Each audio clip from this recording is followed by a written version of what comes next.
నమస్కారం, నేను మీ దీపిక. అందరు బాగున్నారు. ఈరోజు ఇంకో వీడియోతో మీ ముందుకు వచ్చేసాను. అదేంటంటే పాలకూర పండు మిరపకాయల పప్పు అండి. దీనికి కావాల్సిన పదార్థాలు వచ్చేసి 100 గ్రాములు కందిపప్పు, మీడియం సైజు పాలకూర 2 కట్టలు, కొద్దిగా చింతపండు, పండు మిరపకాయలు అంటే మీకు కావాల్సినంత కారం వేసుకోండి. తర్వాత ఉల్లిపాయ 1, టమాటా 2 అన్నీ శుభ్రంగా కడిగి కుక్కర్లో వేసేసి ఒక 5 విజిల్స్ వస్తాయని మనకి ఇలా పోపు వేసుకోవాలండి. చాలా చాలా బాగుంటుంది. ఇప్పుడు పోపు దీనికి కావాల్సిన పదార్థాలు వచ్చేసి వెల్లుల్లిపాయ పోపులోకి ఆయిల్ వేసేసి నేను గ్రౌండ్నట్ ఆయిల్ వేసేసాను. వెల్లుల్లిపాయలు దంచుకున్నాను. తర్వాత ఎండుమిర్చి, ఆవాలు, జీలకర్ర ఇదంతా పోపండి. చాలా చాలా సూపర్గా ఉంటుంది. ట్రై చేసి చూడండి. ఓకే అండి. వేడివేడిగా పాలకూర పండు మిరపకాయల పప్పు రెడీ అండి.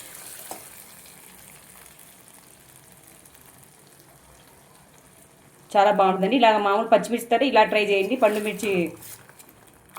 ఎండుమిర్చితో ట్రై చేయండి. చాలా బాగుంటుంది. ఓకే, ఉంటాను. నేను మీది